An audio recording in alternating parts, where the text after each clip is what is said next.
Good evening, Mr. Keith, back again to discuss the United States annexation of Hawaii in 1898. Wow, over 100 years ago. So, the history of the Hawaiian people is one that largely goes unnoticed when studying U.S. history. So, Hawaii, if you're not familiar with the geography of the United States, Hawaii is an island way out in the middle of the Pacific Ocean. Um, I know I used to think that Hawaii was like right off the coast. It is not. Hawaii is halfway between the United States and Asia. I mean, it is way out there. And so um, Hawaii was an island that had its own people. The Hawaiian people have a very proud history, and they were a very untouched island in terms of outside influence for many, many, many years. Um, what made Hawaii really attractive to the United States and why the United States began to express interest in acquiring or annexing Hawaii? A couple of reasons. One, we were starting to trade with a lot of different Asian countries, most notably China. And so we had a lot of boats that were carrying a lot of dollars worth of goods to trade or to sell back and forth in the late 1800s. Um, we needed a place to fuel our ships, and Hawaii has multiple natural harbors, including Pearl Harbor, which eventually would become the primary location for the United States Navy. And so Hawaii just made a lot of sense in terms of the U.S. having a presence there for that reason. Once the United States began using Hawaii as a fueling station, they noticed that there were a lot of sugarcane fields in Hawaii. And so Americans began to express interest in Hawaii as a place where people could purchase fields, family plantations that had been owned by Hawaiian families for a long time. And so it was something that was attractive to American businessmen.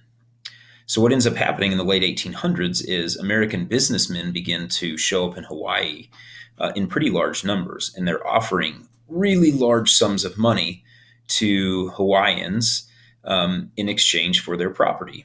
And Hawaiians don't realize that they're sitting on a gold mine. They're using the fields and their plantations to grow just enough to feed families, to sell some at the local market and kind of get by. They don't realize that they could be growing enough sugar to sell worldwide and make literally billions of dollars. And so when these businessmen come and offer large sums of money for property, the Hawaiians were very quick to sell. And so all of a sudden, there's a lot of white American businessmen in Hawaii owning a large chunk of property. Well, at the time, Hawaii was controlled by a queen, which again means it's a monarchy, just like you learned about monarchies in England and France. And like most monarchies, the Hawaiian queen was capable of making decisions that could impact the entire country. So it was certainly within reason for the Hawaiian queen to kick out American businessmen if she saw fit. Well, the American businessmen became worried about this because they started to make a lot of money in Hawaii. But the threat of basically getting kicked out at any moment was something that a risk they didn't want to take.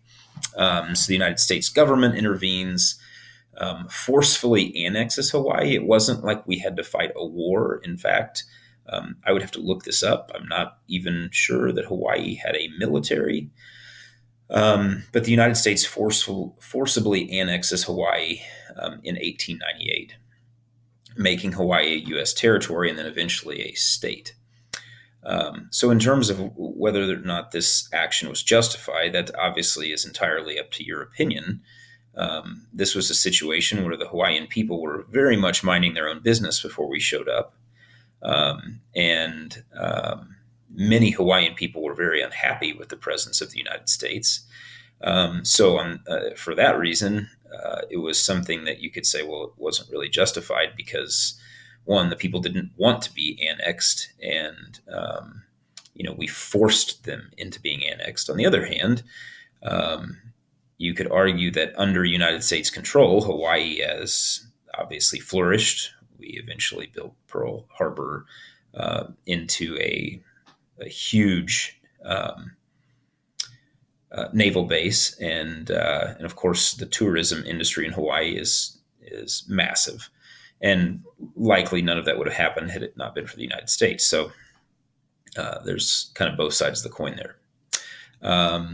I believe that's all. If you have any other questions about the U.S. annexation of Hawaii, obviously you're welcome to look it up online. Thanks.